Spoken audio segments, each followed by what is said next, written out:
Assalamualaikum warahmatullahi wabarakatuh. Bertemu lagi dengan saya di mata kuliah IoT atau Internet of Things. Pertemuan kedua membahas tentang pengenalan tentang IoT networking.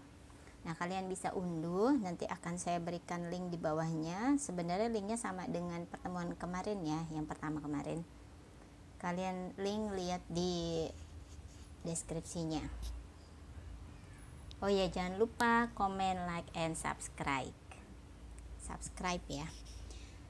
Ya, mata kuliah ini berjudul tentang untuk pertemuan kedua pengenalan tentang IoT networking. Jadi kita hari ini belajar tentang jaringan atau networking. Komponen-komponen IoT ada banyak sekali, ada sensor, ada aktuator.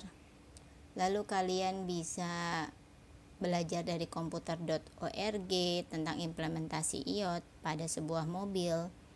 Ting ini adalah komponennya, juga ada ting ini adalah barang contohnya mobil yang akan digunakan sebagai IoT, digunakan sebagai objek IoT. Lalu ada sensor juga, sensor ini bisa menggunakan GPS kalau kita mau pergi, location, speed, mendeteksi kecepatan, suspension. Lalu skid, collision, airbag, emission itu komponen untuk kendaraan ya, vehicle. Actuators ada juga brake controller, throttle controller, stability, windshield wiper dan sebagainya. Nah, itu kontrol-kontrol pengendalian yang ada di dalam sebuah kendaraan. Makanya kendaraan ini bisa sebetulnya jalan sendiri ya dengan berbagai kontrol ini dan berbagai sensor. Lalu di dalam IoT, semua device ini bekerja sama dan bisa diakses jika ada internet, jika ada jaringan ya, jaringan berupa wireless. Tapi kalau pakai kabel nggak mungkin. Jadi wireless ini non kabel, karena kalau pakai kabel nggak mungkin mobil kita remote-nya kita kasih kabel ya, atau harus nyolok ke jaringan, itu mobilnya nggak mungkin, nanti kalau dia jalan kemana-mana lepas jaringannya. Lalu komponen IoT ada banyak sekali. Ada physical object, ini objek fisik, lampu, jendela, ini seperti ting tadi ya. Lalu sensor itu tergantung perubahan lingkungan fisik. Jadi dilihat misalkan kalau misalkan kita sekarang untuk mencek suhu, kalau kemarin itu kan dengan ditembak ya, kalau kita bisa dengan tangan saja, tidak perlu orang lagi yang mengklik, dengan tangan saja sudah dapat dicek suhunya berapa. Nah, itu dari suhu ya, dari suhu. Lalu actuator atau mau naik lift itu tidak usah disentuh, hanya pakai suhu badan. Actuator komponen yang menggerakkan atau mengontrol sebuah mekanisme atau sistem seperti rem. Ini aktuator.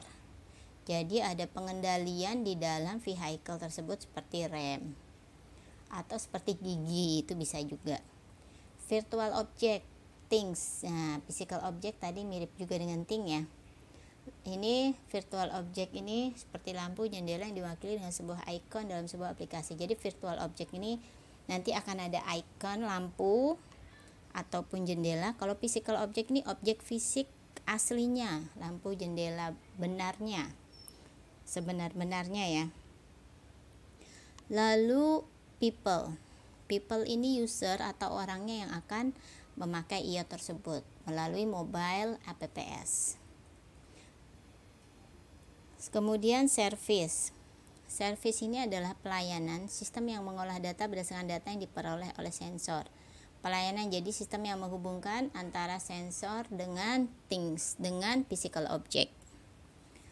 Platformnya menggunakan apa nih? Middleware digunakan untuk menghubungkan berbagai komponen dari IoT. Ini pun penghubungan platform ini. Jadi di dalam platform ini nanti akan ada servisnya.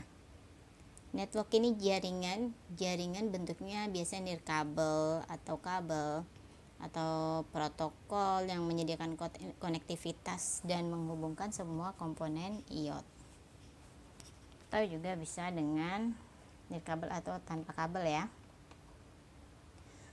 Terminologi dan cara kerja Internet of Things.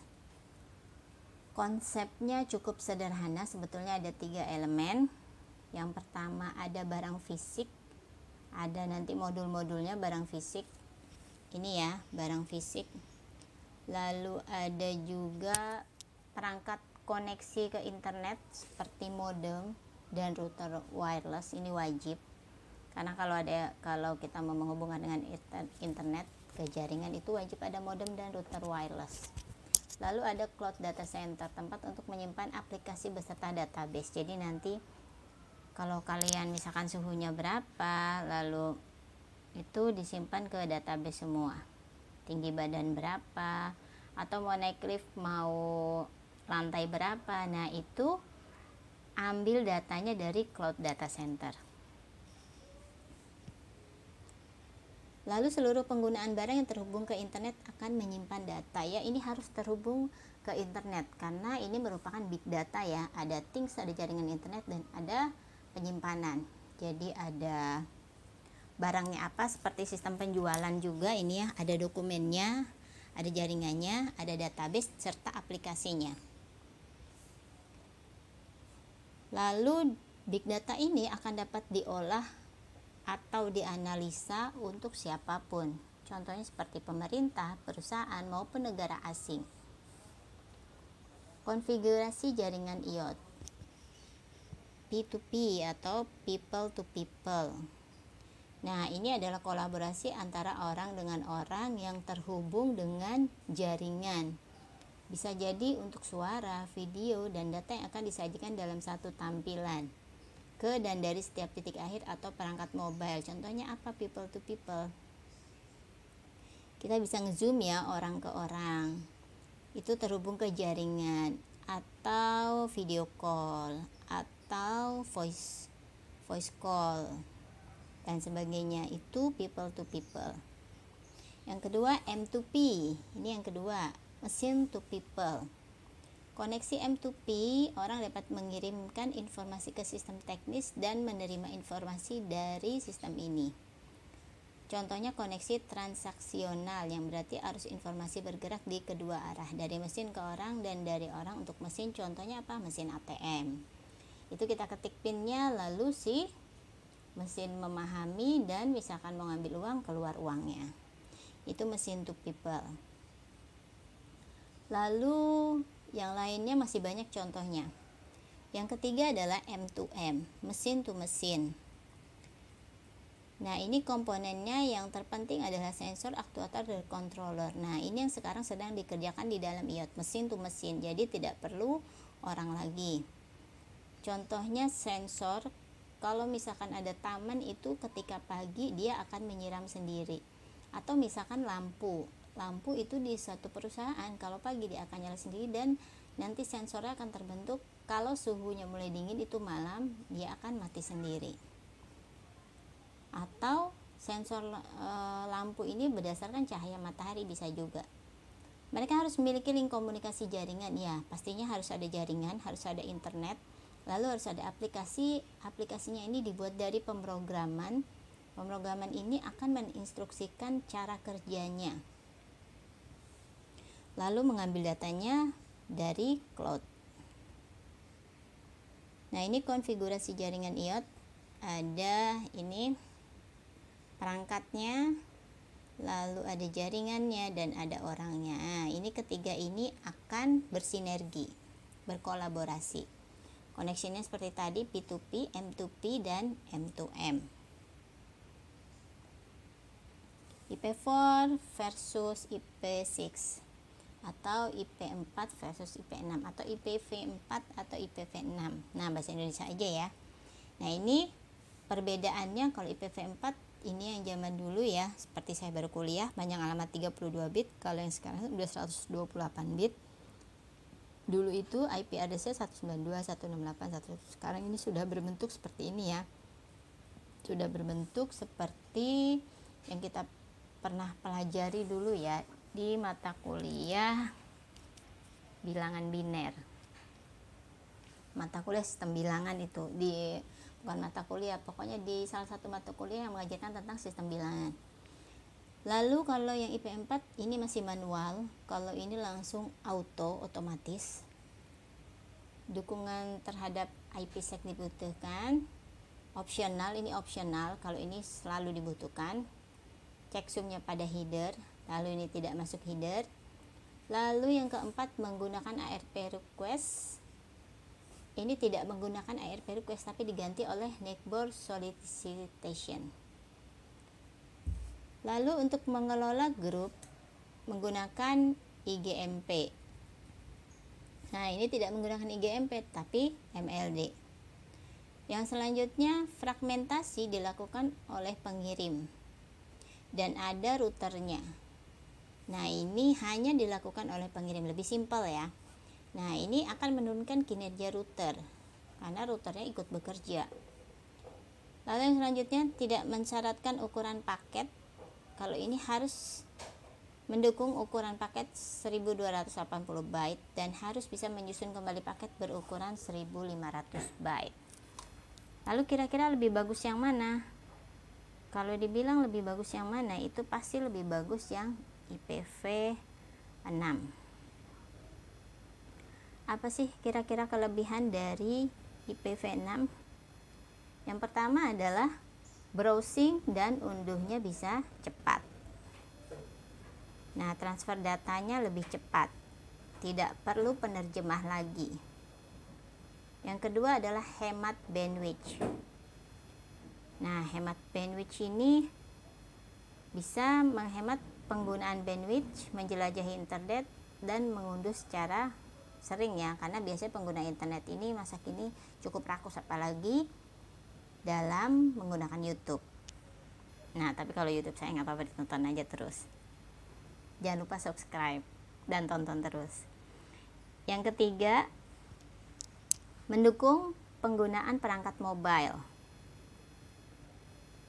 Nah, ini tanpa penerjemah tadi seperti yang saya bilang. Lalu juga perangkat mobilenya lebih cepat. Makanya dia sangat mendukung untuk diinstal di perangkat mobile. Lebih aman karena ada sistem enkripsi yang membuat proses pertukaran data. Mengurangi resiko pencurian data juga. Lalu ada kekurangan IPv6 juga. Karena kemampuannya lumayan besar IPv6. Nah, ini belum bisa diakses oleh semua perangkat, terutama versi lama.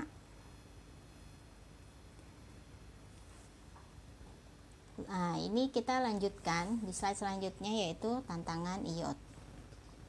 Yang pertama adalah keamanan. Otomatis bukan hanya IoT, tapi apapun yang terkoneksi dengan internet itu hati-hati, rentan untuk dapat serangan dari hacker. Lalu banyak juga perangkat IoT memiliki akses ke informasi pribadi, misalnya suhu kamar tidur, lalu kalori terbakar, apa yang kita makan, jam tidur, terus jam kapan kita pergi, jam kapan kita di rumah. Nah, ini sebetulnya sangat baik, tapi kalau pencuri sampai mengambil data tersebut, dia tahu kapan kita tidak ada di rumah, itu akan bisa terjadi perampokan. Yang kedua adalah privacy. Privacy ini jika informasi masuk pada jaringan tanpa enkripsi, tadi seperti menggunakan PV4 itu tanpa enkripsi, nah itu jaringannya akan, bukan jaringannya, datanya akan mudah diambil oleh si hacker. Yang ketiga, media penyimpanan data, ini kapasitasnya harus sangat besar. Tadi ya dibilang yang paling bawah tadi perbedaannya, data tersebut harus saling terhubung. Lalu energinya juga lebih besar otomatis. Kalau penyimpanan lebih banyak seperti handphone, kalau sudah full pasti dia akan energi lebih besar lagi, lebih panas lagi ya. Nah, bagaimana caranya mengurangi beban biaya? Nah, itu masih belum teratasi. Yang keempat adalah interoperabilitas. Apa sih interoperabilitas? Interoperabilitas. Nah, ini aplikasi bisa berinteraksi dengan aplikasi lain melalui suatu protokol. Nah, protokolnya ini harus disetujui bersama-sama. Aplikasi interaksinya ini bisa lewat bermacam-macam jalur komunikasi. Misalkan yang interoperabilitas, jalurnya bisa lewat TCP/IP, bisa lewat HTTP dengan memanfaatkan file XML ataupun lewat yang lain. Itu interoperabilitas. Nah, untuk itu kita harus memahami lingkungan mereka, lingkungan si IoT ini, bagaimana cara kerjanya, bagaimana cara mengirim data ke cloud.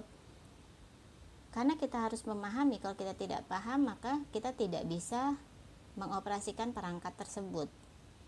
Padahal perangkat tersebut memiliki potensi yang sangat besar untuk membantu manusia, untuk membantu pekerjaan manusia ya. Pengembangan IoT. Pengembangan IoT ini kebanyakan si programmer hanya memahami untuk software saja, untuk programmingnya saja dari aplikasinya. Tapi ada baiknya juga kita bisa memahami si perangkat kerasnya, agar pengembangan IoT ini berjalan dengan seimbang. Lalu yang keenam, standarisasi teknologi.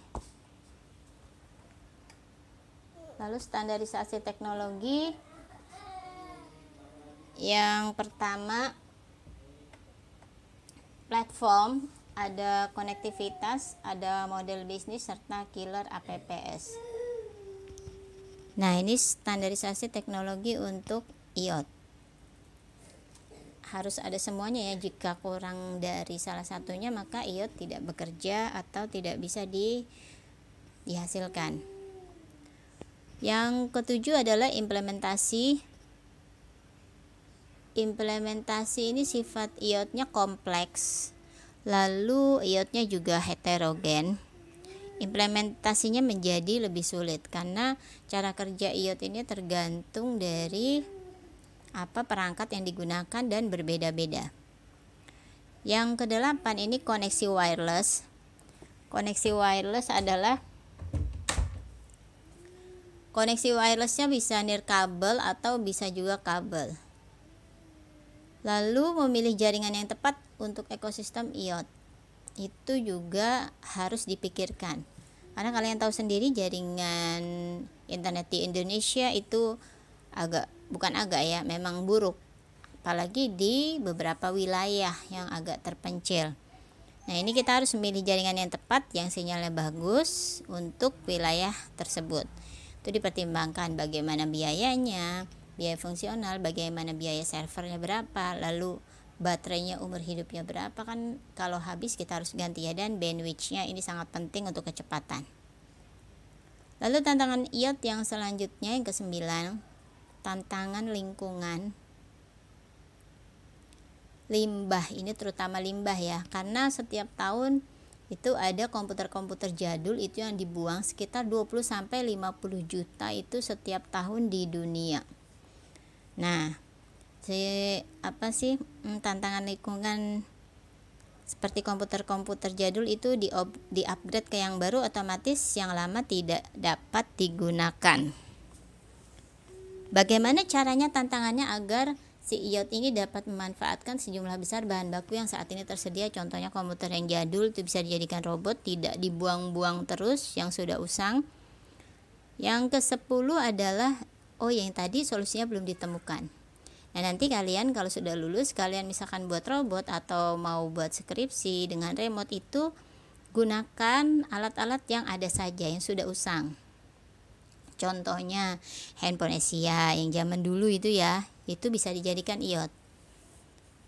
Orang Indonesia ini lebih kreatif menurut saya, karena barang-barang bekas itu bisa dijadikan hidup lagi oleh banyak sekali tukang rongsokan. Itu contohnya ya. Yang 10 ini energi. Energi tadi dibutuhkan energi yang tinggi karena aliran data yang mengalir melalui jaringan IoT itu datanya sangat besar. Dari server dan datanya diambil lagi sangat besar sehingga energinya, konsumsinya sangat besar. Ini source-nya diambil dari 5 source, Blogspot, Popnas SMK, tips Blogspot kalian bisa buka satu-satu, Wikipedia, Warung STMJ. Untuk tugasnya bukan ini yang saya berikan. Untuk tugasnya kalian bisa kerjakan. Yang pertama adalah Pertanyaannya, apa contoh dari P2P, M2P, dan M2M? Apa contohnya? Masing-masing satu. Lalu yang kedua, apa kelebihan dan kekurangan dari IPv6? Pertanyaan yang selanjutnya adalah, apa yang dimaksud dengan interoperabilitas? Sekian materi hari ini. Terima kasih sudah setia mendengarkan. Don't forget to like, subscribe, dan komen, terutama ditonton sampai habis dari awal sampai akhir. Saya mengucapkan terima kasih banyak. Mudah-mudahan, saya minta maaf juga, mudah-mudahan bermanfaat. Saya minta maaf jika ada kesalahan dalam pengucapan. Saya akhiri dulu. Wassalamualaikum warahmatullahi wabarakatuh.